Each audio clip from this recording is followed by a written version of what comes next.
কি করলো? ইমাম হুসাইন হুজুরকে তারা হত্যা করতে চেষ্টা করেছিল, শহীদ করতে চেষ্টা করেছিল। ইমাম হুসাইন হুজুর মক্কায় চলে গেলেন, কাবা ঘরের ইমাম হয়ে গেলেন। সেখানে থাকতে থাকতে কুফা থেকে কত চিঠি আসতে শুরু করলো। তারপরে কুফায় কিভাবে গেলেন, কিভাবে ঘুরে ঘিরে ফেললো 500 জন সৈন্য নিয়ে। তারপর ওবাইদুল্লাহ বিন জিয়াদ কি করলো, এইভাবে ডিটেইল সবকিছু করে আলোচনা আছে।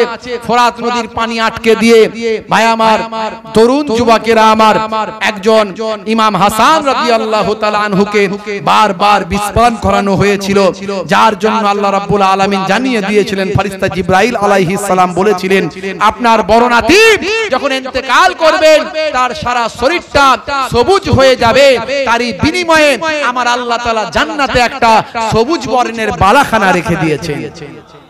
49 হিজরি 45 বছর বয়স, জীবনের শেষ রাত হযরত ইমাম হাসান রাদিয়াল্লাহু তাআলা, জীবনের শেষ রাত হযরত ইমাম হাসান রাদিয়াল্লাহু তাআলা আনহু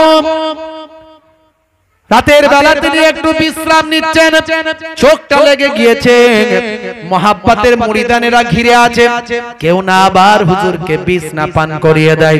হে তরুণ যুবকেরা, কুজোর মুখটা সিল করা আছে, যাতে কুজোর মুখে কেউ পানি না বিষ না ঢেলে দিতে পারে। হঠাৎ করে তিনি স্বপ্নের মধ্যে ভাই আমার ঘুমের মধ্যে স্বপ্ন খোয়াব দেখতে লাগলেন। ইমাম হাসান রাদিয়াল্লাহু তাআলা আনহু রাসূলের কলিজার টুকরা বড় নামাসা তিনি দেখতে লাগলেন যে তিনি দেখছেন আল্লাহর জান্নাতে পৌঁছে গেছি। একটা চেয়ারে বসে আছেন নানা জান আখিরি জামানার পয়গম্বর, আর একটা চেয়ারে বসে আছেন আম্মা জান, আর একটা চেয়ারে বসে আছেন আব্বা জান। নানা জান বলছেন, ভাই হাসান, ভাই হাসান, তাড়াতাড়ি দুনিয়া ছেড়ে জান্নাতে চলে এসো, এসো এসো, নানা নাতি একসঙ্গে বসবাস করি। তবে মনে রাখবে, তুমি আসার আগে তোমার উপর অনেক মুসিবত চলতে থাকবে, না সাবারি করবে না, ধৈর্য হারা হয়ে যাবে না, না শুকরি করবে না, না সাবারি করবে না। কারণ তোমাকে দেখিয়ে কাল কিয়ামতের দিনে আমি আমার কোটি কোটি উম্মতিদের নাজাত করাতে পারবো। বন্ধুরা আমার, তরুণ যুবকেরা আমার, স্বপ্ন ভেঙে গেল, পিপাসায় কাতর হলেন, অনেকবার বিষ পান করেছেন, এবারেও ভাই আমার দোস্ত আমার শরীরটা বড় কমজোর হয়ে গিয়েছে। ঘুম থেকে উঠে বললেন, কে আছো বাবা, একটু পানি পান করাও। যেই পানি কুজোর সিল কেটে পানি দেয়া হলো, দেবার সঙ্গে সঙ্গে বললেন, কি খাওয়ালে বাবা? কলিজা খানা চুরমার হয়ে গেল, এ তো একেবারে হলাহল বিষ খাইয়ে দিলে বাবা। সাহাবায়ে কেরামরা ভাই আমার মুহাব্বতের মুরিদানেরা বিচলিত হয়ে পড়লেন, অস্থির হয়ে পড়লেন। আমরা কুজো সিল করে রেখেছিলাম, তার মাঝখান থেকে কেউ কুজো পাল্টে নিয়েছে কিংবা বিষ ঢেলে দিয়েছে। হাই সর্বনাশ, কি হলো কি হলো? পাকাল মাছের মতো লাফাতে লাগলেন। ইমাম হুসাইন আমার ছোট ভাইকে তাড়াতাড়ি ডাকো। প্রত্যেকবারে বিষ পান করে নানা জানের রওজা পর্যন্ত গেছি, এবারে মনে হয় নানা জানের রওজা পর্যন্ত আর আমি যেতে পারবো না। হে তরুণ যুবকেরা, ইমাম হুসাইন হুজুর এলেন, বললেন, বড় ভাইজান আবার আপনাকে বিষ পান করালো, আপনি অনুমতি দেন, আমি খবর নেব, তথ্য নেব, যাচাই বাছাই করে অপরাধীকে নিজে হাতে শাস্তি দেব। ইমাম হুসাইন হুজুরকে বললেন, ভাই হুসাইন, সব নাসাবারি করবে না। নানাজানকে স্বপ্ন দেখেছি, নানাজান ধৈর্য ধারণ করতে বলেছেন, যদি আমি সুস্থ হয়ে যাই তার সঙ্গে বোঝাপড়া করব, আর যদি না সুস্থ হয়ে যায় তাহলে আমি আল্লাহর জমিন থেকে বিদায় নিলে তাকে আমি মাফ করে দেব। যাও যাও, আমার নানা নানি জান হায়াতে আছেন, জিজ্ঞাসা করো, যদি আমার ইন্তেকাল হয়ে যায় নানা জানের পাশে কি রওজাটা করা যাবে? যদি নানি জান অনুমতি দেয়, নানা জানের পাশে আমার রওজা করে দিও, আর নানি জান যদি অনুমতি না দেয়, আমার আম্মা জানের পাশে জান্নাতুল বাকিতে আমার কবরটা দিও। জীবনের শেষ রাত স্বপ্ন দেখে তিনি শেষ নিঃশ্বাস ত্যাগ করেছিলেন, ইন্তেকাল করেছিলেন। একাকী হয়ে গিয়েছিলেন হযরতে ইমাম হুসাইন রাদিয়াল্লাহু তাআলা আনহু। 61 হিজরি 10ই মুহররম জীবনের শেষ রাত কারবালা ময়দানে বাধ্য হয়ে হেদায়েতের জন্য গিয়েছিলেন, ওয়াজ করার জন্য গিয়েছিলেন, দাওয়াত নিয়ে গিয়েছিলেন 72 জন সঙ্গী নিয়ে, 40 জন পুরুষ, 32 জন শিশু আর মহিলা নিয়ে। ভাই আমার, কিন্তু নিরুপায় হয়ে তলোয়ার ধরতে হয়েছিল। যে কারবালা ময়দানে যায় সেই শহীদ হয়ে যায়। ভাইরা আমার, তারপরও এজিদের বশ্যতা স্বীকার করেননি। তিনি বলেছিলেন যে এজিদ যদি ইমানদার হতো, সাচ্চা মানুষ হতো, সে যদি ভাই আমার অপরাধী না হতো, সে যদি অশ্লীল কাজে যুক্ত না থাকতো, যদি আল্লাহ এবং রাসূলের দ্বীনকে সহিভাবে মানতো, আমি হুসাইনের তাকে মেনে নিতে আপত্তি ছিল না। আমার নানাজানের তৈরি করা, নানাজানের হাত দিয়ে ভাই আমার তৈরি করা, নানাজানের হাত দিয়ে কমপ্লিট হওয়া ইসলাম এসেছে বাবা আদম নবী থেকে, আর পরিপূর্ণতা লাভ করেছে আমার নবীর হাত ধরে।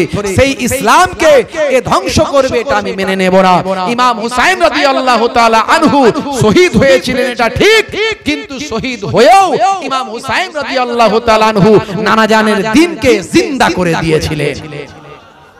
এটা ভাই আমার ইসলামের বিজয়, ইসলামের পরাজয় নয়। কারণ ইমাম হুসাইন রাদিয়াল্লাহু তাআলা আনহু সেদিন যদি প্রতিবাদ না করে নিজের জীবনকে উৎসর্গ না করতেন, তাহলে আমরা যে ইসলাম পেয়েছি সেই ইসলাম পেতাম না। কারণ এজিদ ইসলামকে বিকৃত করে দিত। আকবর শাহ খান নাজিবাবাদীর লেখা তারিখুল ইসলাম কিতাবের মধ্যে আছে, ভাই আমার দোস্ত আমার, সুনান বিন নাকির বল্লামের আঘাতে শেষ নিঃশ্বাস ত্যাগ করেছিলেন হযরত ইমাম হুসাইন রাদিয়াল্লাহু তাআলা।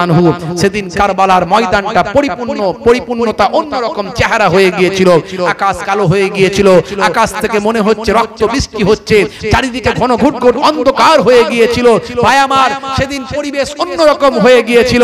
তারা ভেবেছিল, যারা জালেম তারা ভেবেছিল যে মনে হয় কারবালা, মনে হয় কিয়ামত হয়ে গেল। আল্লাহ রাব্বুল আলামিন আবার আস্তে আস্তে পরিষ্কার করে দিলেন। ভাই আমার, দোস্ত আমার, তরুণ যুবকেরা আমার, মুরব্বিয়ানেরা আমার, দয়ার নবী যে দোয়া চেয়েছিলেন সেই দোয়া কমপ্লিট হয়েছিল।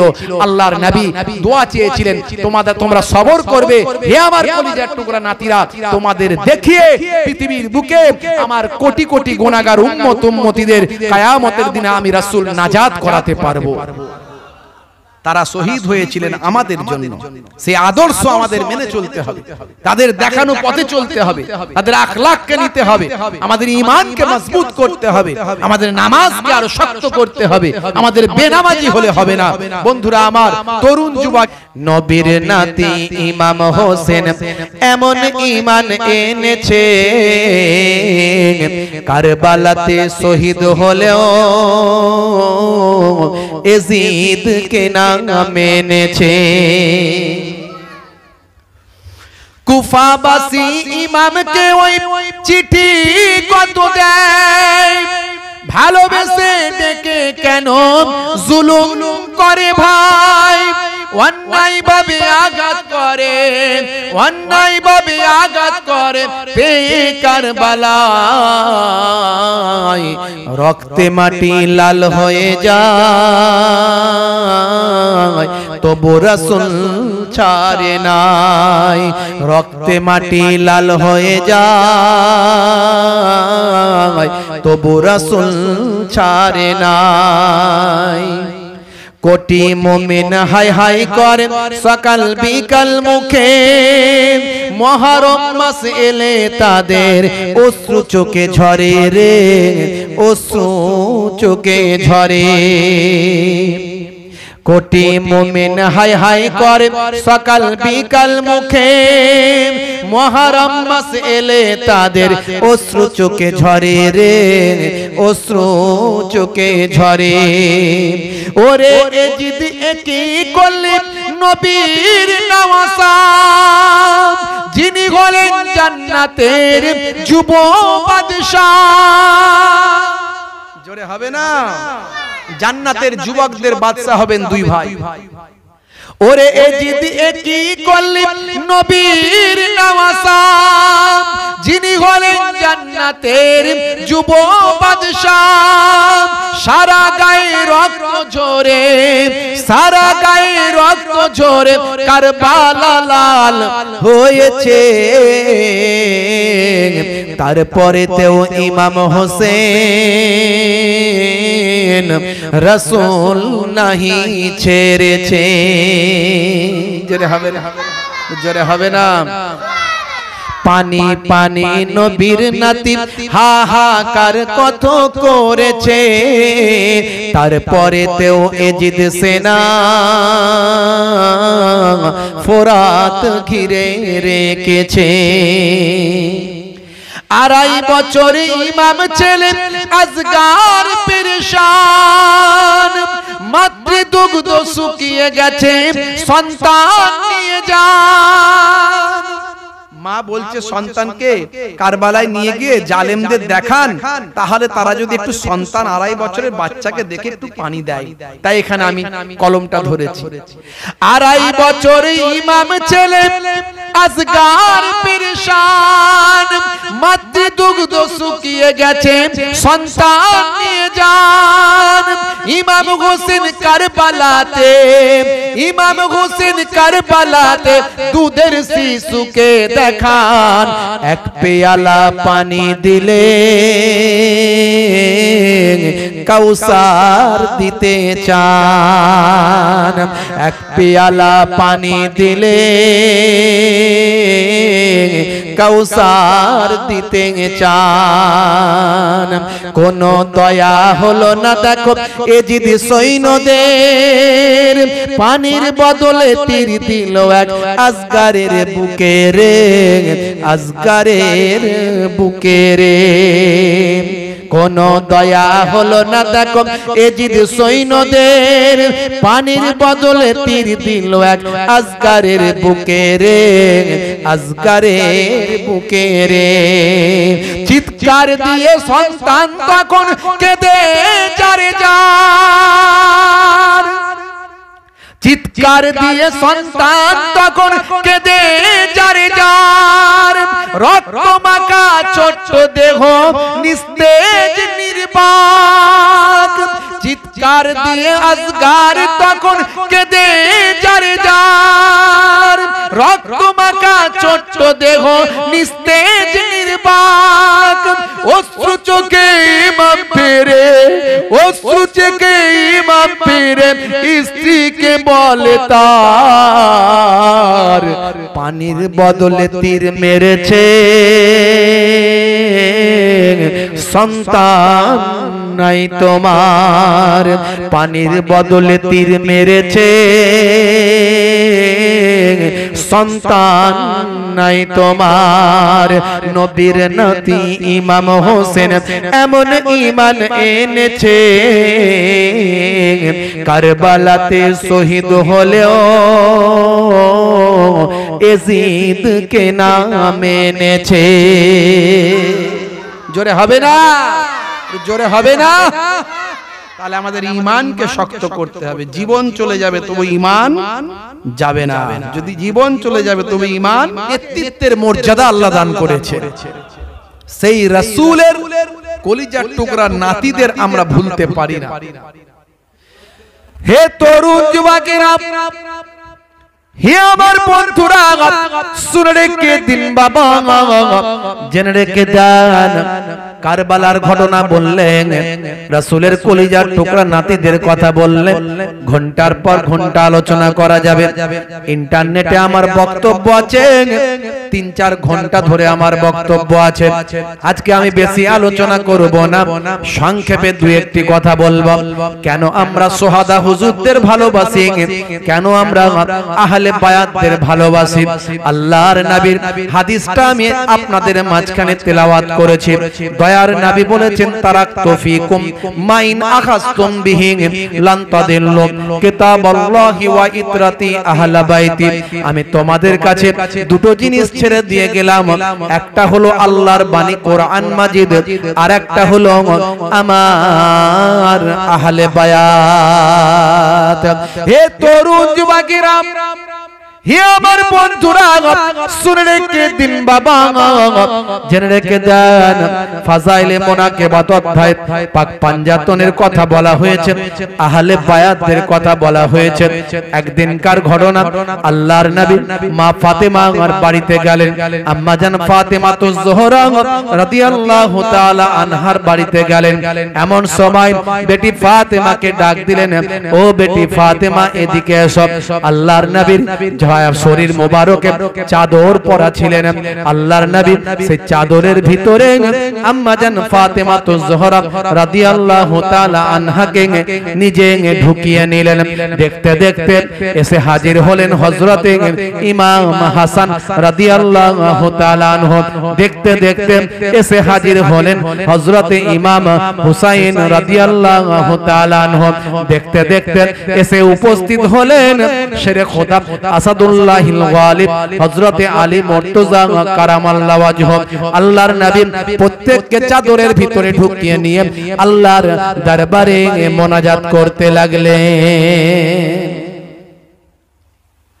এ আমার আল্লাহ, এ আমার মাবুদ, এটা আমার আহলে বায়াত, এই আহলে বায়াতকে আপনি কবুল ও মঞ্জুর করে নিন। হে তরুণ যুবকেরা, তাই আমার নবী, দয়ার নবী ইন্তেকালের আগে জানিয়ে দিয়ে গেছেন, তোমাদের কাছে আমার আহলে বায়াতকে রাখলাম। এই আহলে বায়াতকে পাক পাঞ্জাতন বলা হয়, পবিত্র পাঁচটা বাদান বলা হয়। পবিত্র পাঁচটা বাদান মানে দয়ার নবীকে নিয়ে এই পাঁচজন। হে তরুণ যুবকেরা, হে আমার মুরব্বিয়ানেরা, শুনে রেখে দিন বাবা, জেনে রেখে দিন বাবা, আহলে বায়াতকে ভালোবাসতে হবে। আবার ভালোবাসাটা এমন না হয়ে যায় যেটা বেদাতের খাতায় চলে যাবে, শিরকের খাতায় চলে যাবে, মুশরিকের খাতায় নামটা লেখা হয়ে যাবে, ফাহিশাদের খাতায় নামটা লেখা হয়ে যাবে, অশ্লীলতা অন্যায়কারীদের খাতায় নামটা লেখা হয়ে যাবে। হে তরুণ যুবকেরা, আজকের দিনে রাস্তাঘাটে ডিজে বাজছে, ঢোল বাজছে, আপনারা জানেন আহলে বায়াতদেরকে স্মরণ তারা কেমন ভাবে করছে, কেমন আহলে বায়াতকে ভালোবাসছেন। হে তরুণ যুবকেরা, তারা আহলে বায়াতকে ভালোবেসে তারা বলছে আমরা খুবই ভালোবাসি। তাই হযরত ইমাম হুসাইন রাদিয়াল্লাহু তাআলা আনহুর জন্য তারা কবর তৈরি করেছে, তারা একটা রওজা তৈরি করেছে। সেই মনে মনে অনেকে ভাবে যে এই রওজার মধ্যে নাকি ইমাম হুসাইন হুজুর এসে উপস্থিত হন। না না, এগুলোর ইসলামে কোনো ভিত্তি নাই। শুধু তাই নয়, আজকের দিনে তারা ভাই আমার ঢোল বাজাচ্ছে, তবলা বাজাচ্ছে, আজকের দিনে তারা গান বাজনা করছে, আজকের দিনে তারা ডিজে বাজাচ্ছে, আজকের দিনে তারা ভাই আমার শরীরকে উন্মুক্ত করে দিচ্ছে, পায়ে হাতে শিকল বেঁধে লাপালাপি করছে, আজকের দিনে তারা লাঠি নিয়ে দৌড়দৌড়ি করছে, কেউ বা লাঠি খেলছে, কেউ বা রক্তাক্ত করছে, কেউ বা বুকে চাপড়াচ্ছে, কেউ বা বুকে মারছে, কেউ বা মুখে মারছে। হে তরুণ যুবকেরা, হে আমার বন্ধুরা, শুনে রেখে দিন বাবা, জেনে রেখে দেন। হে মুসলমান, একটু লক্ষ্য করুন ভাই আমার, দোস্ত আমার, কিছু মানুষ দলিল দিয়ে থাকেন। তারা বলেন, তারা কি বলেন জানেন? তারা বলেন যে এই যে আমরা কেন বুকে মারি মুখে মারি, তারা বলে আমরা বুকে মারি মুখে মারি, তার কারণটা হলো আল্লাহর নবী যখন ইন্তেকাল করেন তখন কিছু মহিলা আল্লাহর নবীর বাড়িতে গিয়ে নিজেদের মুখে হাতে চাবড়া চাবড়ি করেছিল। এটা হাদিস থেকে নাকি প্রমাণ আছে। হে তরুণ যুবকেরা, হাদিসের মধ্যে অনেক ভাগ আছে, হাদিসের রাবির ব্যাপার আছে, সানাদের ব্যাপার আছে, যায়েব কিংবা সহির ব্যাপার আছে, মাউজু কিংবা জালের ব্যাপার আছে। হাদিসটার রাবি কোনখান থেকে এসেছে, সেই রাবির মধ্যে কোনো ভাই আমার কোনো মত পার্থক্য আছে কিনা, তার কতটা গ্রহণযোগ্যতা আছে, এসব কিছু দেখতে হবে। হাদিসটা কি সিয়াসিত্তার হাদিসের মধ্যে আছে কিনা এটাও লক্ষ্য করতে হবে।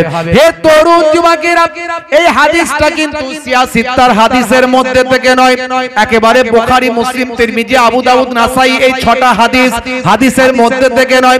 ভাইরা আমার, আমি এই হাদিসের বিরোধিতা করছি না ভাই আমার, সে জ্ঞান আমার নাই, তারপরেও আমি বলবো যেখানে একেবারে ডাইরেক্ট বুখারী শরীফ থেকে হাদিস আছে, মুখে হাতে চাপড়ানো, বুকে মারা, রক্তাক্ত করা আল্লাহর নবীর সহিহ হাদিস থেকে যেখানে নিষেধ আছে, তারপরে আর কোনো কথা আসতে পারে না। বন্ধুরা আমার, তরুণ যুবকেরা আমার, সহিহ মুসলিম শরীফের হাদিস 167 নাম্বার, সহিহ বুখারী শরীফের হাদিস 1296 নাম্বার। আল্লাহর নবী ইরশাদ করেন, আনা বারিউন মিন হালাকা ওয়া সালাকা ওয়া খারাকা।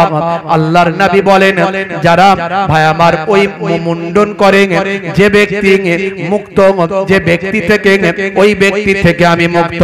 যে শোকে মাথা মুন্ডায়, বুক চাপড়ায় এবং কাপড়টা ছিঁড়ে ফেলে, মাথা মুন্ডায়, বুক চাপড়ায় এবং ভাই আমার কাপড় তার ছিঁড়ে ফেলে, এই রকম ব্যক্তি থেকে আমি মুক্ত। আল্লাহর নবী নিজে জানিয়ে দিয়েছেন, একেবারে বুখারী এবং মুসলিম শরীফের হাদিস। শুধু তাই নয়, আমার আল্লাহ তাআলা কোরআন মাজিদের মধ্যে জানিয়ে দেন, লা তুলকু বিআইদিকুম ইলা তাহলুকাত। হে দুনিয়ার মানুষ, শুনে রেখে দাও, তোমরা তোমাদের জীবনটাকে ধ্বংসের দিকে এগিয়ে দিও না। বন্ধুরা আমার, আল্লাহর কোরআনের উপরে কোনো দলিল হতে পারে না। ছোট ছোট বাচ্চাদের রক্তাক্ত করে কিছু মানুষ, নিজেদের শরীর থেকে রক্ত বের করে কিছু মানুষ, নিজেদের শরীরে ছুরি মেরে রক্তাক্ত করে, আঘাত করে কিছু মানুষ, নিজেদের শরীরে আঘাত করে ভাই আমার, রক্তাক্ত করে, আঘাত করে নিজেদের শরীরে। এইভাবে শোক প্রকাশ করা ইসলামে নিষেধ করা হয়েছে। নিশ্চয় আপনার মধ্যে শোক থাকবে, হে তরুণ যুবকেরা, আপনার মধ্যে শোক থাকবে, আপনার মধ্যে দুঃখ থাকবে। আপনি এই মুহররম মাসের বিশেষ করে 9 তারিখ এবং 10 তারিখ কিংবা 10 তারিখ এবং 11 তারিখ দুটো রোজা আপনি রাখবেন। শোহাদা কারবালাদের উদ্দেশ্যে একটা রোজা আপনি রেখে দেন। মুহররমের আশুরার দিন উপলক্ষে একটা রোজা আপনি রেখে দেন।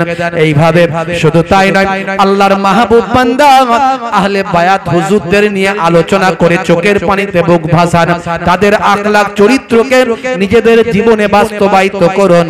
হে তরুণ যুবকেরা, এইভাবে আহলে বায়াতের ভালোবাসতে থাকো। এটাই হলো সহি তরিকা, এটাই হলো সহি পথ। বিভিন্ন জন বিভিন্ন রকম করে, বুঝতে পারছেন বাবা মার? আজকে আপনারা যে আলোচনা করছেন, মানুষকে আপনারা দরিদ্র মানুষদের সেবা করবেন, দান করবেন। আজকের দিনে বেশি বেশি নফল নামাজ পড়বেন, নফল রোজা রাখবেন। একটা রোজার ক্ষেত্রে আল্লাহর নবী বলেন, পূর্বের 1 বছরের গুনাহ আল্লাহ তার মাফ করে দেন।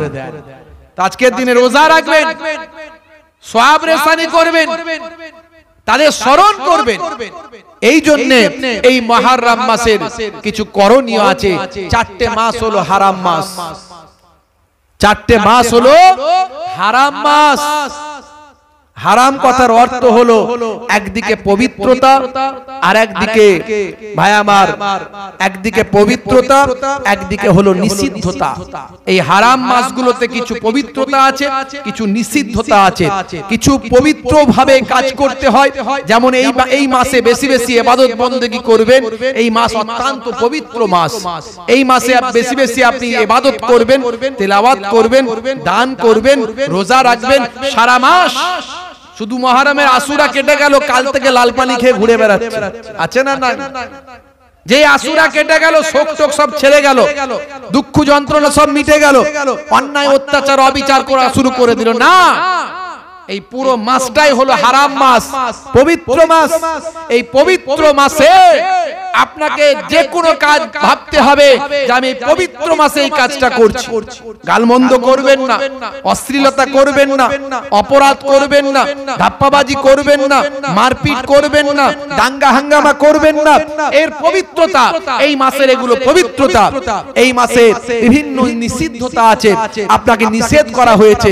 বিভিন্ন অপরাধমূলক কাজ, অন্যায়মূলক কাজ, ভাই আমার, অশ্লীলতামূলক কাজ, এই কাজগুলো থেকে আপনাকে নিষেধ থাকতে হবে।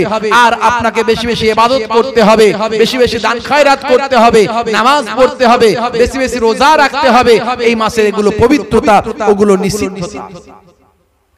ভাইরা আমার, তরুণ যুবকেরা আমার, মুরব্বিয়ানেরা আমার, হে তরুণ যুবকেরা, হে আমার বন্ধুরা শুনে রেখে দিন বাবা, জেনে রেখে যান।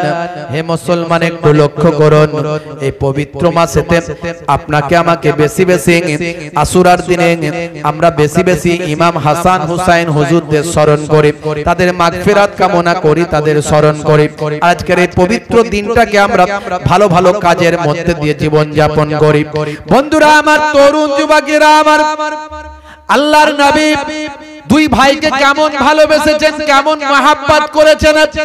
হে তরুণ যুবকেরা, আমার আপনার নবী কয়েকদিন ধরে ক্ষুধার্ত অবস্থায় আছেন, অনাহারে দিন কাটাচ্ছেন, খাবার নাই, খাদ্য নাই।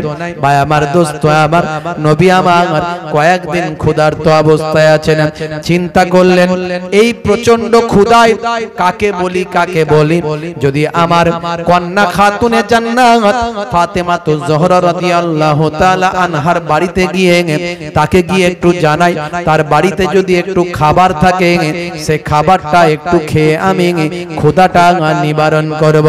দয়ার নবী আমার রাহমাতুল লিল আলামিন আমার আল্লাহর কাছে যদি একবার দোয়া চান, আমার আল্লাহ জান্নাতি খাবার পাঠাবে। কিন্তু জান্নাতি খাবার যদি পাঠিয়ে দেয়, তাহলে আমার নবী জান্নাতি খাবার খেয়ে নিলেন, কিন্তু নবীর উম্মত তাদের ক্ষুধা লাগলে কি হবে? জান্নাতি খাবার আল্লাহ দেবে? দেবে। এক্সেপশন, ব্যতিক্রম কয়েকজন নবীর উম্মতের কাছে পাঠিয়েছেন আল্লাহ, কিন্তু সাধারণত দেবেন না। কারণ আপনাকে ক্ষুধা লাগলে রোজা রাখতে হবে, কষ্ট করতে হবে, দুর্ভিক্ষ হলে বেশি বেশি রোজা রাখুন, খাদ্যের অপচয় বন্ধ করুন, কম খাদ্য খেয়ে থাকুন। ভালো করে মনোযোগ দিয়ে শুনুন দুই একটি কথা। তা আমার নবী দোয়া চাইলি আল্লাহ খাবার পাঠিয়ে দিতেন, কিন্তু আমার নবী খাবারের জন্য দোয়া চাইলেন না। বন্ধুরা আমার, তরুণ যুবকেরা আমার, হে আমার মুরব্বিয়ানেরা, শুনে রেখে দিন বাবা। মনে মনে চিন্তা করলেন, বেটি ফাতেমার বাড়িতে যদি কিছু খাবার থাকে। হে জওয়ান যুবকেরা, বেটি ফাতেমার বাড়িতে গেলেন, গিয়ে ভাই হাসান, ভাই হাসান করে আওয়াজ দিলেন, ভাই হোসেন, ভাই হোসেন করে আওয়াজ দিলেন। ইমাম হাসান আর হুসাইন হুজুরদের কোনো সারা শব্দ পাওয়া গেল না। এমন সময় দেখতে পাওয়া যায়, বেটি ফাতেমাকে ডাক দিয়ে বললেন, বেটি ফাতেমা, কি ব্যাপার, আমার নানু ভাইয়েরা কোথায়? এমন সময় চোখ ভরা পানি নিয়ে আম্মা জান ফাতেমা বলতে থাকেন, ওরা ইমাম হাসান আর হুসাইন দুই ভাইয়ের কথা বলতে থাকেন, তারা পাহাড়ের দিকে চলে গিয়েছে। কেন, কি হয়েছে একটু খুলে বলো, কেন পাহাড়ের দিকে গেছে একটু খুলে বলো। সেই সময় দেখতে পাওয়া যায় আম্মা জান ফাতেমা তো জোহরা রাদিয়াল্লাহু তাআলা আনহা বলেন, আব্বা জান কি আর বলবো, কয়েকদিন থেকে আপনার নাতিরাও অনাহারে দিন কাটাচ্ছে, আমরাও বাড়িতে অনাহারে দিন কাটাচ্ছি। এতবার ধরে বোঝাচ্ছি, বোঝ তারা মানতে চায় না। কয়েকদিন ক্ষুধার্ত থাকার পর তারা বারবার বলছে, মা মা মা, আম্মা জান কিছু খেতে দাও, আম্মা জান কিছু খেতে দাও। কয়েকদিন ধরে থামিয়ে রেখেছি, কলিজার টুকরা সন্তানদের কিছু খাবার দেওয়ার মতো আমার কাছে নাই। আরে নবী খানদানের তো কারো কাছে হাত পাতা চলে না, আমি কারো কাছে হাত পাততে পারি না। তাই কোনো কিছু খাবার না পাওয়ার কারণে বাচ্চারা চিৎকার চেঁচামেচি করে। শেষে বাচ্চাদের থামাতে না পেরে দুজনকে হালকা করে ঘা কতক মেরেছি, তাই তাদের রাগ হয়ে গেছে। দুই ভাই মিলে যুক্তি করে তারা ওই পাহাড়ের দিকে চলে গিয়েছে। দেখেন, একবার ভাবেন, চিন্তা করেন। আমরা শুধু হাই হাসান হাই হোসেন বললে তো হবে না, খালি মুহররম মাস করলে হবে না, আশুরা করলে হবে না। তাদের জীবন জিন্দেগির কথা চিন্তা করে ইহসাস তৈরি করতে হবে, ভাবতে হবে, আমাদের চরিত্রে বাস্তবায়িত করতে হবে কি আখলাক, কি চরিত্র তারা রেখে গেছে। বন্ধুরা আমার, তরুণ যুবকেরা আমার, বেটি ফাতেমার কাছ থেকে কথা শুনে আল্লাহর নবী বললেন, হে বেটি ফাতেমা, কেন মারলে বাবা, কেন মা মারলে তুমি, আমার নানু ভাইদের কেন কষ্ট দিলে? দয়ার নবী গিয়েছিলেন কি করতে একটু বলেন? কিছু যদি খাবার পাওয়া যায়, কথা ঠিক না ভুল? আচ্ছা বলেন তো, এ খবর পাওয়ার পরে নবী কি আর বলতে পারেন, ও বেটি ফাতেমা খাবার কি আছে? বলতে পারবে? আর বলতে পারেন না। বলার মতো সিচুয়েশন আর নাই, তৈরি নাই বাবা। হে তরুণ যুবকেরা, নবী আমার নাতিদের কত ভালোবাসেন, সেই সময় কলিজার টুকরা নাতিরা কোথায় গেল? দয়ার নবী আমার পাহাড়ের দিকে হন্তদন্ত হয়ে চললেন। সাহাবীরা বলেন, হুজুর যাচ্ছেন কোথায়? নবী আমার কাউকে বুঝতে দেন না। নবী আমার বললেন, আমার নাতিরা এদিকে গেছে, খোঁজ করতে যাচ্ছি। আর রাহমাতুল লিল আলামিন বাবা সাধারণ কোনো পয়গম্বর নয়, সাধারণ কোনো পীর নয়, সাধারণ কোনো ওলি নয়, সাধারণ কোনো আলেম নয়, সাধারণ কোনো বাবা নবী নয়, তিনি হলেন রাহমাতুল লিল আলামিন। রাহমাতুল লিল আলামিন মানে আলাম মানে হলো এক বচন, আলাম শব্দটা হলো এক বচন, আর আলামিন হলো বহু বচন। আলাম হলো একটা জগৎ, আলামিন হলে হাজার হাজার জগৎ হতে পারে, অর্থাৎ বহু জগৎ। আমার আল্লাহ তাআলা নিজের ক্ষেত্রে বলেছেন যে আমি রব্বুল আলামিন, সমস্ত জগৎগুলোর আমি রব।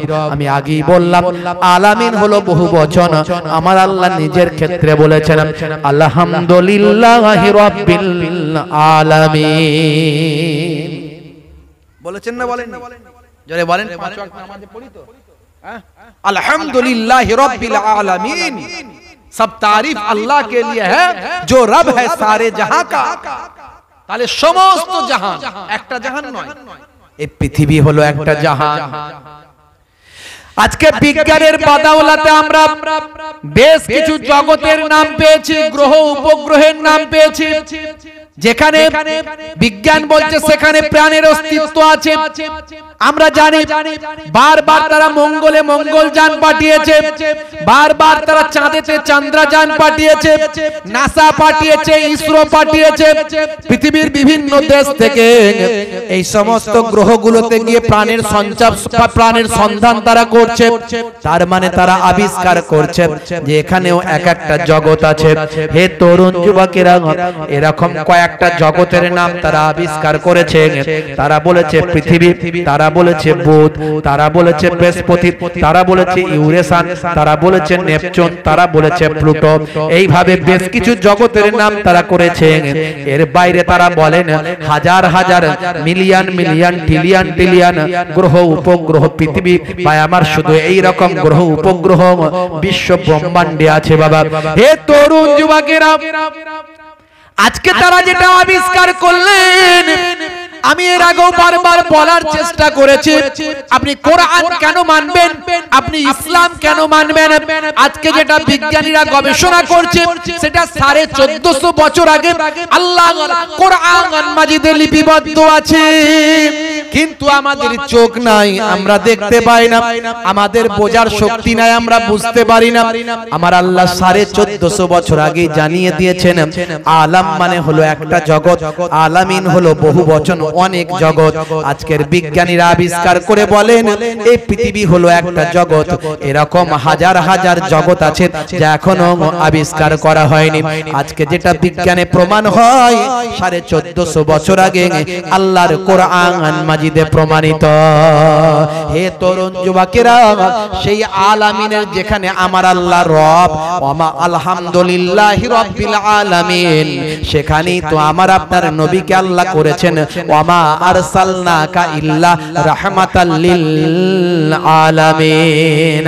যে জগৎগুলোর রব হলেন আমার আল্লাহ, সেই জগৎগুলোর রহমত হলেন দয়ার নবী রাসূলুল্লাহ। জোরে হবে না? জোরে হবে না? তাহলে আমাদের নবীর মর্যাদা কত ভাবুন একটু। সেই নবী ক্ষুধার্ত অবস্থায় নাতিদের খুঁজতে বেরিয়েছেন। আমার আপনার প্রেস্টিজে লাগবে, আমি ডাক্তার, আমি মাস্টার, সম্মান আমার কত। নবীর সম্মানের কথা চিন্তা করুন। সারা পৃথিবীর 200 কোটি মানুষ প্রত্যেক সময় যে নবীর আলোচনা করে, যে নবীর কোনো না কোনো সুন্নত মেনে চলে, খাবার সময় বিসমিল্লাহ বলছেন, সেই নবীর দেখানো সুন্নত। বসে পানি পান করছেন, সেই নবীর দেখানো সুন্নত। ডান দিকে কাত হয়ে ঘুমাচ্ছেন, সেই নবীর দেখানো সুন্নত। পায়ের গিরার উপর পোশাকটা পরছেন, মা আসফালা মিনাল কাবাইনি মিনাল ইজারে ফিন্নার, সেই নবীর দেখানো সুন্নত। সেই নবী যে সুন্নতগুলো আপনাকে আমাকে দেখিয়েছেন, হে তরুণ যুবকেরা, সেই রাহমাতুল লিল আলামিনকে আমার আল্লাহ কত মর্যাদা, কত সম্মান দিয়েছেন। সেই নবী খুঁজতে গেলেন পাহাড়ের দিকে, নাতি ভাইদের খুঁজতে গেছেন। হাই রে হাই, নাতিদের নবী আমার কত ভালোবাসে। অনেকে ছোট ছোট বাচ্চাদের পছন্দ করে না, আছে না নাই? হ্যাঁ, বাচ্চা দেখলে এই বাচ্চা দূরে থাক, বাচ্চাদেরকে দূরে রেখে দেয়। বাচ্চাদের ভালোবাসা নবীজির সুন্নত। জোরে বলুন, দয়ার নবীর সুন্নত। আপনি বাচ্চাদের ভালোবাসবেন।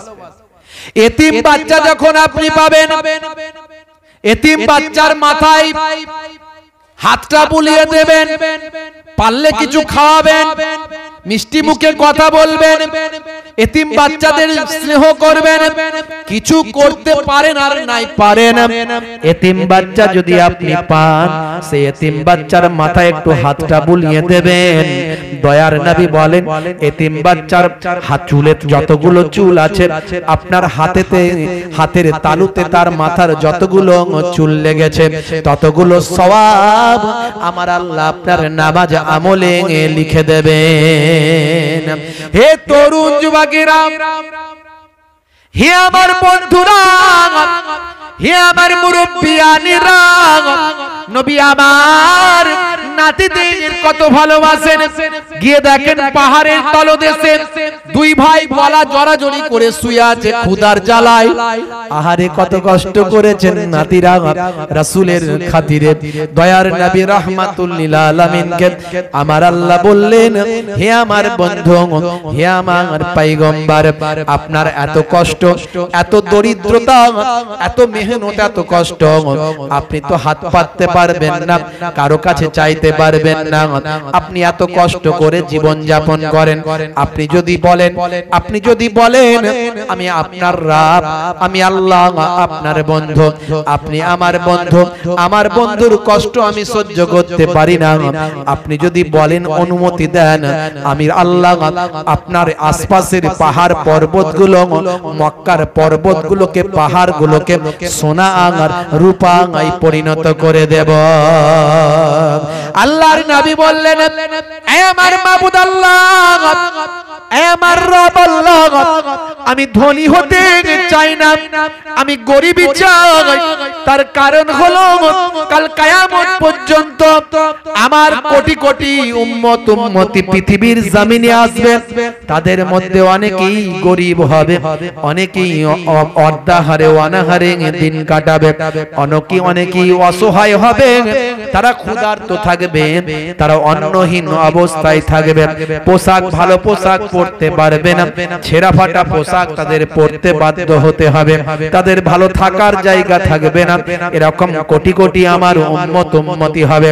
আমি যদি ধন দাওলাতের মালিক হয়ে যাই, তারা কাকে দেখে সান্ত্বনা পাবে? তার কারণ হলো ওই সমস্ত আমার উম্মত, উম্মতিরা আমি দয়ার নবী রাহমাতুল লিল আলামিনকে দেখে তারা সান্ত্বনা লাভ করতে পারবে। এরই জন্য আমি নবী, আমি ধনী হতে চাই না, আমি গরিবই আপনার কাছে চাই। নবী গরিবই চেয়েছেন বলে নবীর নাতিরাও গরিব।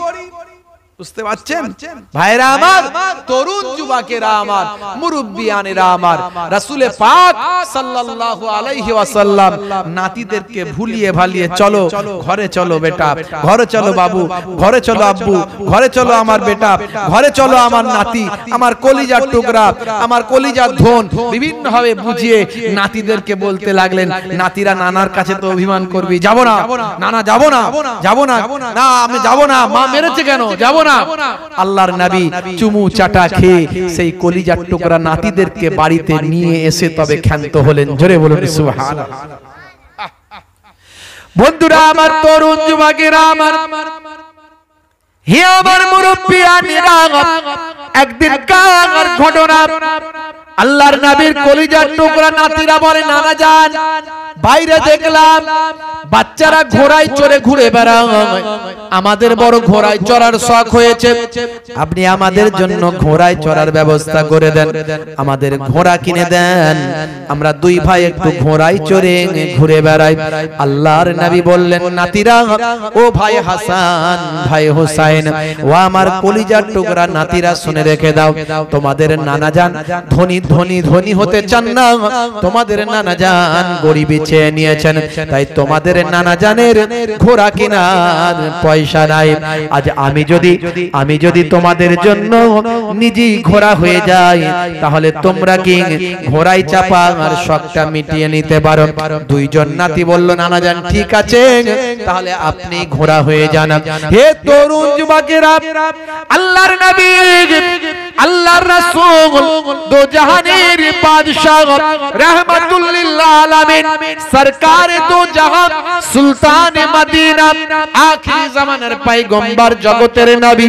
একটু ভাবুন তো দেখি নবীর আখলাকটা কেমন, দয়ার নবীর চরিত্রটা কেমন।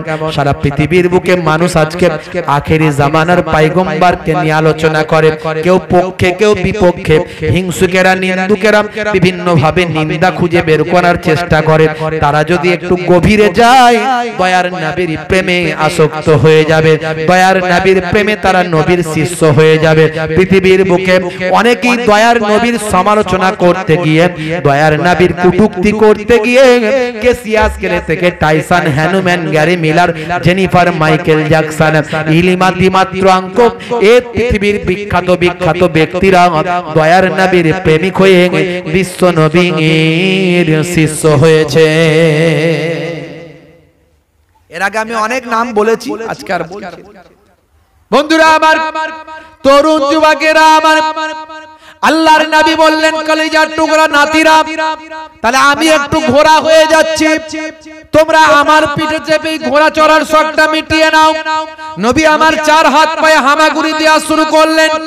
দুইজন নাতি পিঠের উপর বসে পড়লেন, চাল ঘোড়া চাল, চাল ঘোড়া চাল, চাল ঘোড়া চাল। নবী আমার ঘোড়া হয়ে ঘুরতে লাগলেন। হে তরুণ যুবকেরা, সেই সময় দেখতে পাওয়া যায় পরবর্তীকালে যিনি মুসলিম জাহানের দ্বিতীয় খলিফা হয়েছিলেন, হযরতে ওমর ফারুক রাদিয়াল্লাহু তাআলা আনহু, তিনি এসে হাজির হয়েছেন। বাবা, পরবর্তীকালে মুসলিম জাহানের দ্বিতীয় খলিফা তিনি হয়েছিলেন।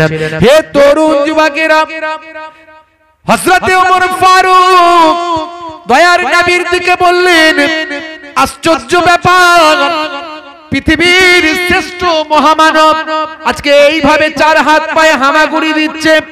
পৃথিবী যার জন্য অস্থির, চাঁদ সূর্যরা যার জন্য অস্থির, পাকা আকাশ পাতাল জমিন, পশু পাখি চাঁদ সূর্য যার কথা শোনে, বনের পশুরা যাকে সালাম দেয়, শুভেচ্ছা জ্ঞাপন করে, ধুলোবালি কাঁকড় গুলো যার সঙ্গে কথা বলে, সেই রাহমাতুল লিল আলামিন যখন রাস্তা দিয়ে যায়, আকাশের এক টুকরো মেঘ দয়ার নবীকে ছায়া করতে করতে যায়। সেই নবী আজকে চার হাত পায়ে হামাগুড়ি দিয়ে বাচ্চাদের ভোলাই, এ তো আশ্চর্যের ব্যাপার। হুজুর বিয়াদবি নেবেন না, বাচ্চারা তো ভালোই সাওয়ারি পেয়েছে। বলার সঙ্গে সঙ্গে নবী আমার নবুয়াতি চেহারা খানা নিয়ে বললেন, ও ভাই, ও বাবা ওমর ফারুক, ও ওমর, কথাটা একতরফা হয়ে গেল। শুধু সাওয়ারিটা ভালো বললে হবে না, বরং যারা সাওয়ারি হয়েছে, যারা সাওয়ার হয়েছে, তারাও আল্লাহর দরবারে ভালো। জোরে হবে না, জোরে হবে না। বন্ধুরা আমার, তরুণ যুবকেরা আমার, কি মহাব্বত নবী করেছেন, কি ভালোবেসেছেন। নবী আমার ওয়াজ করছেন, ওয়াজ। সোহাদা হুজুরদের আলোচনা শুরু তো করিনি, আমি শুধু ভালোবাসার কথা বলছি। যদি শুরু করি তো শেষ করা মুশকিল, বুঝতে পারছেন। আল্লাহর নবীর ইন্তেকাল হলো 632। 632 এর পরে নবী দুনিয়া ছেড়ে বিদায় নিলেন।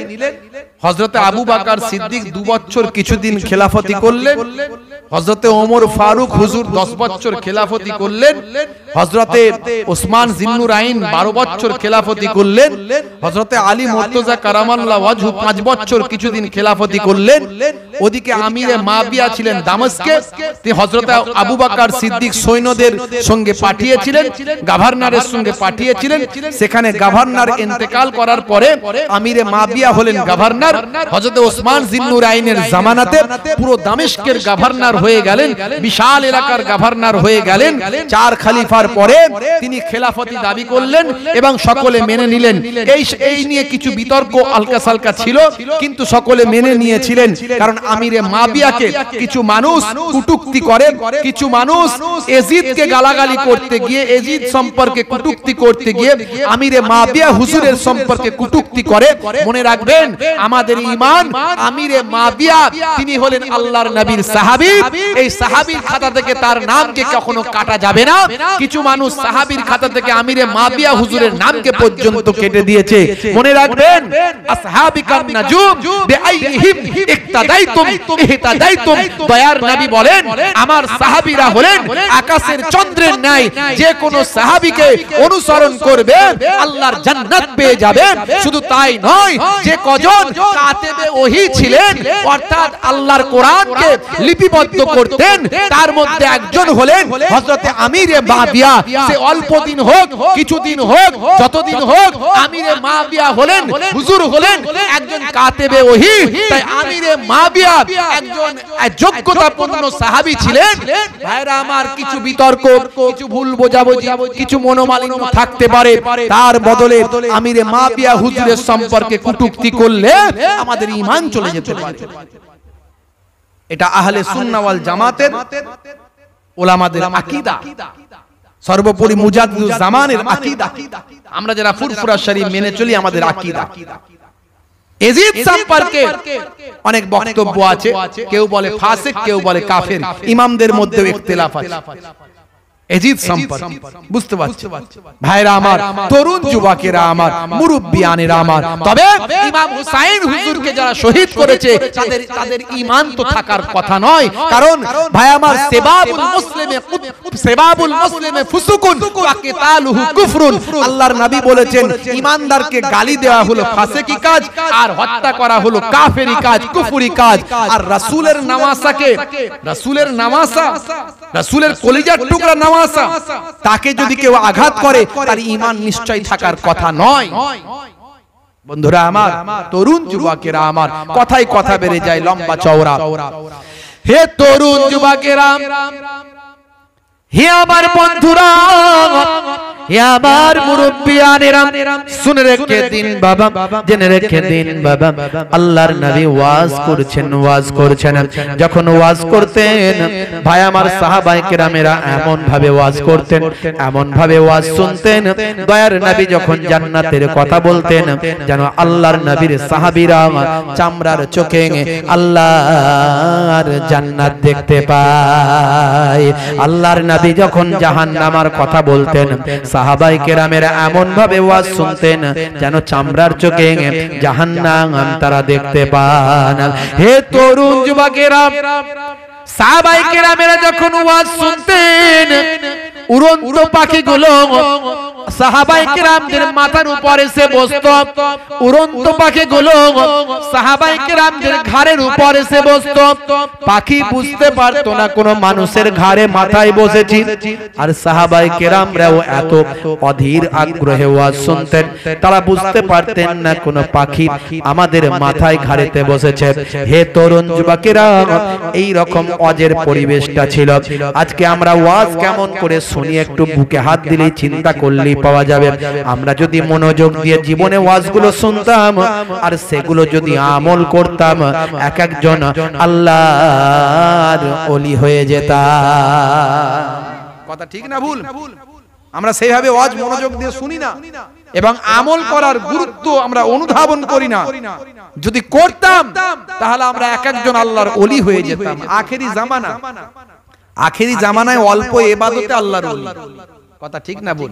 আপনি রাস্তাঘাটে তাকিয়ে দেখুন, রাস্তাঘাটে তাকিয়ে দেখুন, 100 জনের 95 জন নামাজ পড়ে না, তাহলে 5 জন যদি সহিভাবে পড়ে 5 জনই আল্লাহর ওলি হয়ে যাবে। তাদের তো জবানের দোয়া কবুল হবে, অল্প স্বল্প হলেও হবে। কথা ঠিক না ভুল? 100 জনের 95 জন নামাজ পড়ে না, 100 জনের 95 জন ভাই আমার অন্যায় অশ্লীলতা পাপ কাজে লিপ্ত আছে, অল্প হোক বিস্তর হোক কম হোক বেশি হোক। তাহলে 5 জন যদি আমরা পুরোপুরি সম্পূর্ণ পাপ থেকে দূরে থাকি, অন্যায় থেকে দূরে থাকি, আমাদের জবানের দোয়া কবুল হয়ে যাবে। বাপেরা আমার, তাহলে আখেরি জামানায় ওলি হওয়া সহজ। দেখবেন স্কুলে আগের যুগে যারা 8 পাস, আগের যুগে যারা ক্লাস 8 পাস, এখনকার গ্রাজুয়েট পাস ছেলেদেরকে হিমশিম খাইয়ে দেবে। হাতের লেখা কি ভাই আমার, কত সুন্দর পড়ছে, কত সুন্দর বলছে, ব্যাখ্যা করছে। আর এখনকার গ্রাজুয়েট পাস করেও বাংলা ভাষা ঠিক করে বলতে পারে না। কোনখানে চলিত আর কোনখানে সাধু, কোনখানে তুমি আর কোনখানে আপনি লাগাতে হবে। কখনো একবার আপনি বলছে আপনি পানি খাবে, আপনি পানি খাবে কি রে, ভাষাই ঠিক নাই। বুঝতে পারছেন? কি পাস করেছো? বলে গ্রাজুয়েট পাস করেছে। ভালো পড়েছো তুমি, ভালো পড়াশোনা করেছো। বুঝতে পারছেন? বাপেরা আমার, তরুণ যুবকেরা আমার, হে তরুণ যুবকেরা আমার, হে আমার বন্ধুরা, শুনে রেখে দিন বাবা, আল্লাহর নবীর সাহাবীরা ওয়াজ শুনতেন, ওয়াজ শুনতেন, ওয়াজ এমন ভাবে শুনতেন, হৃদয় লাগিয়ে শুনতেন ওয়াজ। বন্ধুরা আমার, তারা নামাজের এতটাই পায়রাবি ছিলেন, তারা রাসূলের সুন্নতের এতটা পায়রাবি করেছেন। রাসূল যেভাবে নামাজ পড়তে বলেছেন সেভাবে তারা নামাজ পড়েন, রাসূল যেভাবে সুন্নতটা আমল করতে বলেছেন সেভাবেই তারা সুন্নতটা আমল করে। আজকে এই পবিত্র আশুরার রাত্রি থেকে আমরা যদি প্রতিজ্ঞাবদ্ধ হয়ে যাই, আজ থেকে অল্প দিন আমাদের জীবন, বেশি দিনের জিন্দেগি নয়, জীবনটা বড় সংক্ষিপ্ত। আমরা ভাবছি 50 বছর, 60 বছর, 70 বছর, কিন্তু কিয়ামতের একটা দিন হবে, একটা দিন হবে 50,000 বছরের দিন। সেই একটা দিনের তুলনায় আপনি পৃথিবীতে 50 বছর, 60 বছর বেঁচে আছেন, মানে কয়েক দিন কিংবা কয়েক ঘন্টা বেঁচে আছেন বাবা। হে তরুণ যুবকেরা আমার, আল্লাহ কোরআন মাজিদে বলেন, ওয়ালাল আখিরাতু খায়রুল লাকা মিনাল উলা, পরকালটা হলো তোমাদের জন্য উত্তম, আখিরাতটা তোমাদের জন্য হলো উত্তম এবং ভালো।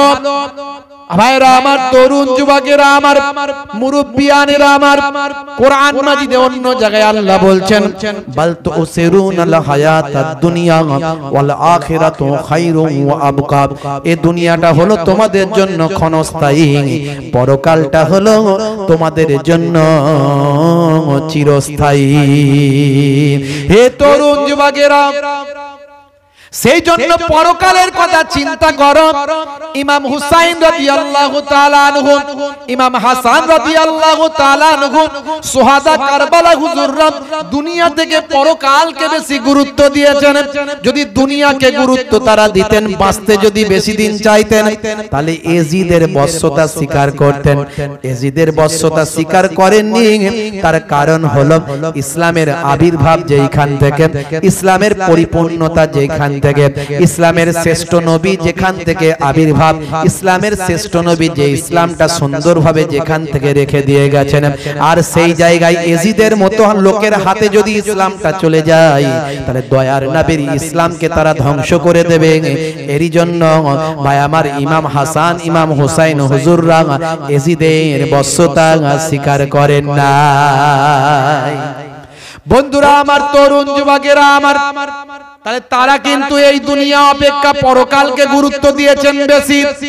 আর আজকের যুগে আমরা দুনিয়া দুনিয়া করে পেরেশান, আমরা পরকালের কথা চিন্তা করি না। কতদিন বাঁচবেন গ্যারান্টি নাই। হে তরুণ যুবকেরা, হে আমার বন্ধুরা, হে আমার মুরব্বিয়ানেরা, শুনে রেখে দিন বাবা, জেনে রেখে দেন, হে মুসলমান, এই দুনিয়া অপেক্ষা পরকালের চিন্তা বেশি বেশি করুন। নামাজটা ঠিকঠাক ভাবে পড়ার চেষ্টা করুন। নামাজের সময় হলে নামাজ ছেড়ে দেবেন না।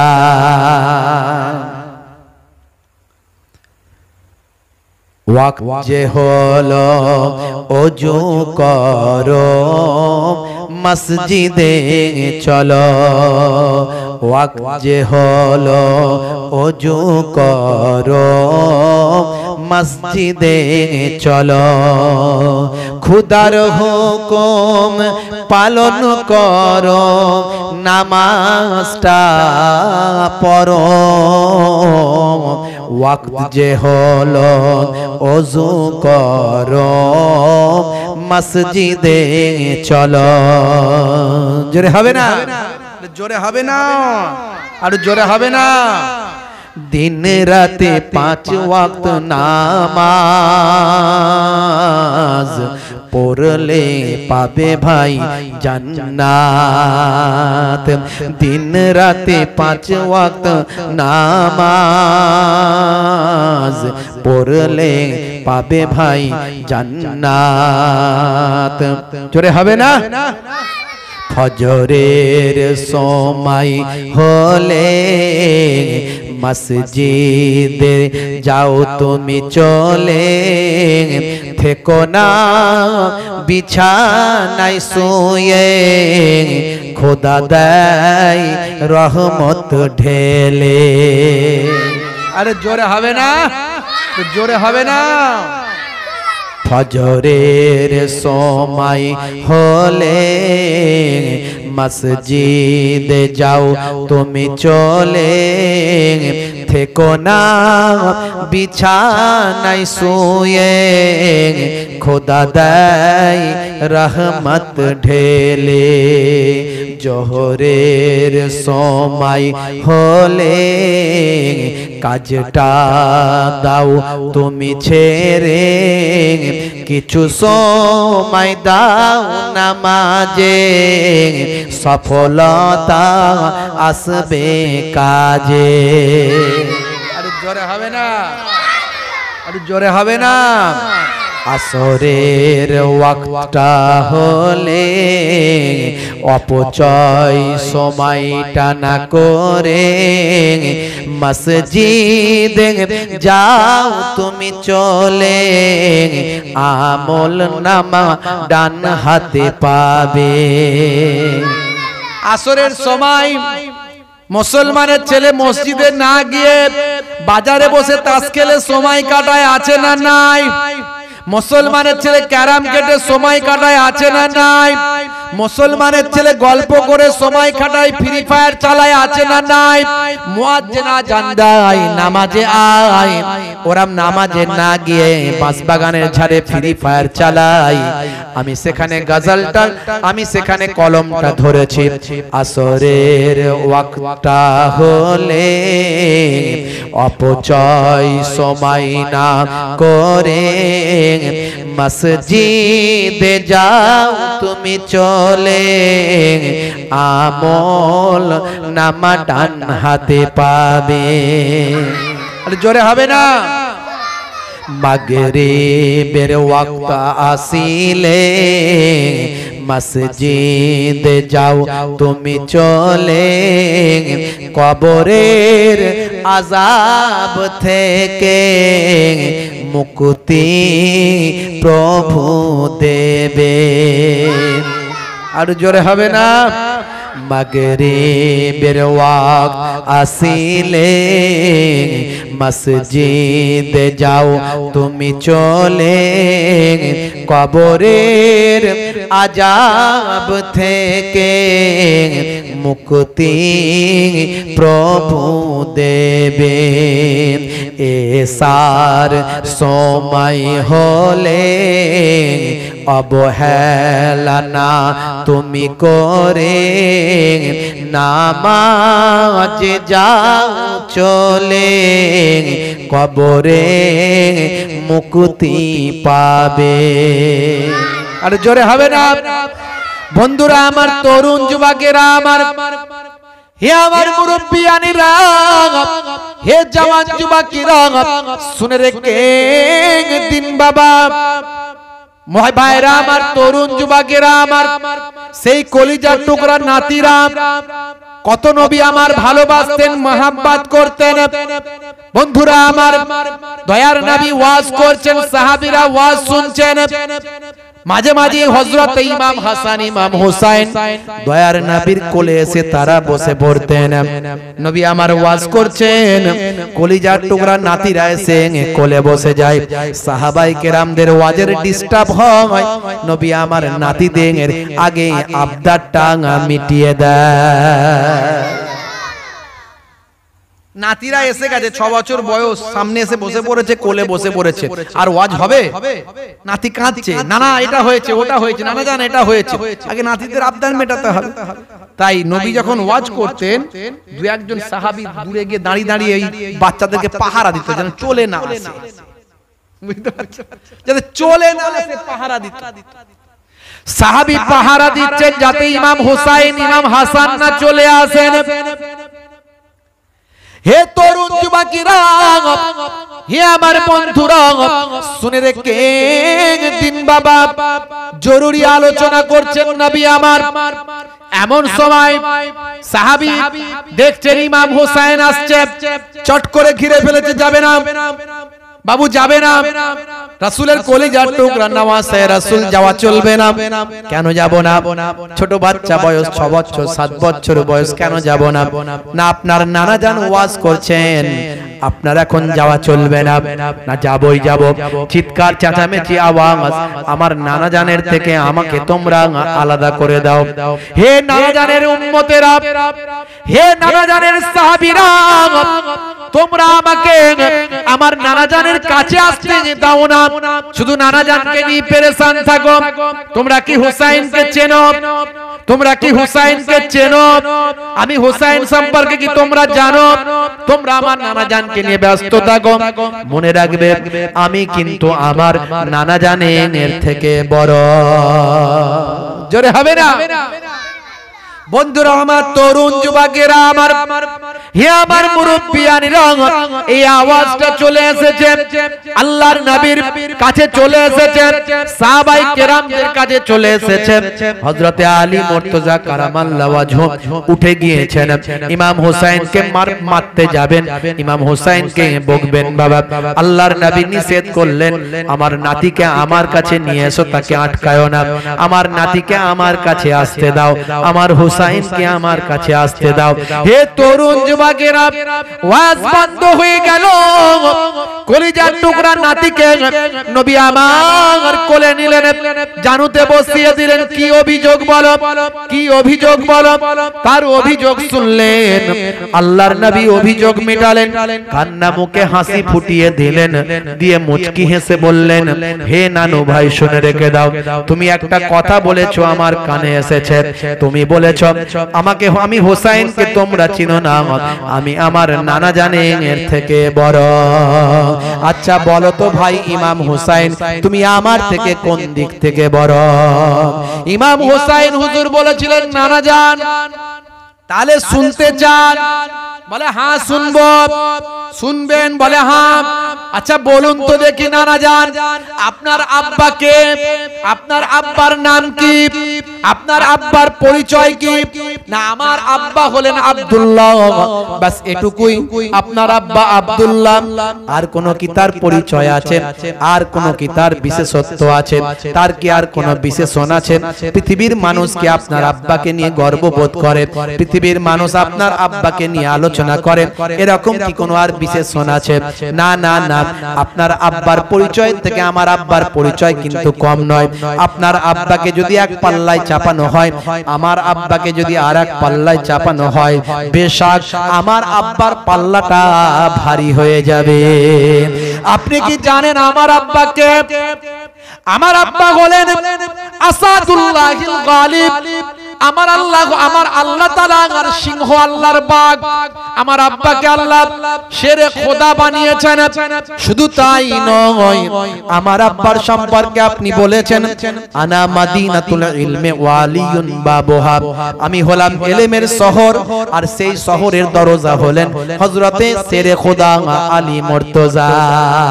শুধু তাই নয়, আপনি কি জানেন আমার আব্বা জান হলেন 10 জনকে দুনিয়াতে জান্নাতের সার্টিফিকেট দেওয়া হয়েছে।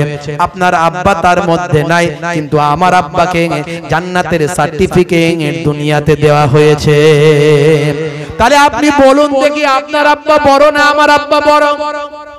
তাহলে আপনি কি আমার থেকে বড় হলেন? ঠিক আছে, তোমার আব্বাই বড়। আচ্ছা, তারপর মানে এরপরে আরো বলবো বলে হ্যাঁ বলো। আচ্ছা বলুন তো দেখি নানা জান, আপনার আম্মাকে, আপনার আম্মার পরিচয় কি? আপনার আম্মার বিশেষণ কি আছে? আপনার আম্মার কতটা সম্মান? আর আপনি কি জানেন আপনার আম্মাকে? আমার আম্মা হলেন আমিনা, ব্যাস এটুকুই। আপনার আম্মার বাড়ি কোথায়? আপনার আম্মার বাড়ি হলো মদিনা, ব্যাস এটুকুই, আর কিছু না না না। আপনি কি জানেন আমার আম্মাকে? আমার আম্মা হলেন আখিরি জামানার পয়গম্বরের কন্যা। আমার আম্মা জান হলেন খাতুনে জান্নাত, জান্নাতের নারীদের সরদারিনী। হে নানা জান, আরো বলবো বলে হ্যাঁ বলো ভাই বলো। আচ্ছা বলুন তো দেখি, আপনার নানিকে, আপনার নানির পরিচয় কি? বলে আমার নানি হলেন মুর্রা। বলে কে চেনে, কে জানে আপনার নানির কোন বংশ, আপনার নানির কোন নিসবাত, আপনার নানির কোন যোগাযোগ, আপনার নানির কোন বিশেষণ? না না না। কিন্তু আমার নানিকে জানেন?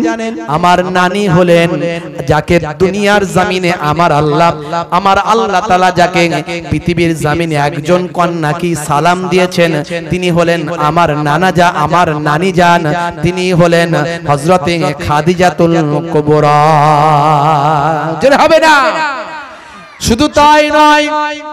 আচ্ছা বলেন তো নানা জান, আরো আমার বলার আছে। এবার বলুন তো দেখি আপনার নানার পরিচয়টা একটু দিন। বলে আমার নানা হলেন আব্দুল ওয়াহাব। বলে তিনি কে? তার বাড়ি কোথায়? বলে তার বাড়ি হলো মদিনায়। তাকে কে চেনে? তিনি কি করেন? বলে তিনি হলেন একজন ব্যবসায়ী। বলে আপনি কি জানেন আমার নানা জানকে? বলে বলো তুমি। বলে আমার নানা জান হলেন জগতের শেষ নবী, আখিরি জামানার পয়গম্বর, নবীউল আম্বিয়া, সরকারে দো জাহান, সুলতানে মদিনা, হাউজে কাউসারের মালিক যিনি, জান্নাতের সুপারিশকারী তিনি, রাহমাতুল লিল আলামিন যিনি, তিনি হলেন আমার নানা জান। এবার বলেন আপনি বড় না আমি বড়? আল্লাহর নবী বললেন, ভাই হোসেন আমি তোমার কাছে হেরে গেলাম, আমি বুঝতে পারলাম আমার থেকে তুমি হলে বড়। নাতিদের কেমন মহব্বত করতেন, কি ভালোবাসতেন, কি প্যার করতেন। সেই নাতিদেরকে একজনকে বিষ পান করিয়ে শহীদ করানো হয়েছিল। আমি ডিটেইলস ওয়াজ করেছি, আমার ডিটেইলস বক্তব্য আছে, প্রায় 3-4 ঘন্টার ওয়াজ। ভাইরা আমার, কিভাবে আমিরে মাবিয়ার পর ইয়াজিদ কিভাবে খলিফার সিংহাসনে বসলো, তারপর কি যাবে না। আসুন দাঁড়িয়ে সালাম পেশ করি। ইয়া নবী সালাম, ইয়া রাসূল সালাম, ইয়া হাবিব সালাওয়াতুল্লাহ। নবী না হয়ে এ দুনিয়ায়, না হয়ে ফারিস তাখদার, হয়েছি উম্মত তো তোমার, তার তরিঙে শকর লাখো বার। ইয়া নবী সালাম, ইয়া রাসূল সালাম, ইয়া হাবিব সালাম।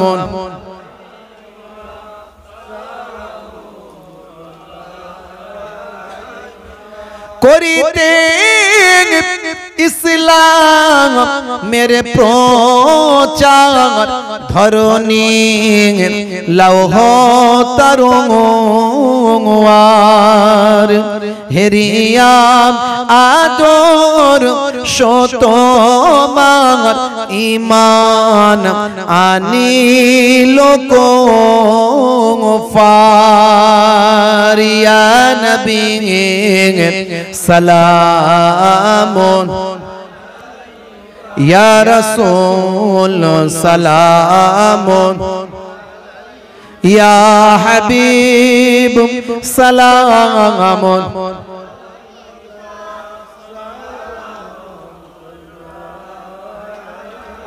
রসুলের পিতা আব্দুল্লাহ হাবিবের মাতা আমিনা নবীজির নাতি দুজনা হাসান ইমাম হুসেন ইয়া নবী সালামুন আলাইকা ইয়া রাসূল সালামুন ইয়া হাবিব সালামুন আলাইকা সালাওয়াতুল্লাহ আলাইকা সকলে বলুন ইয়া রাব্বি সাল্লাল্লাহু আলাইহি ওয়াসাল্লাম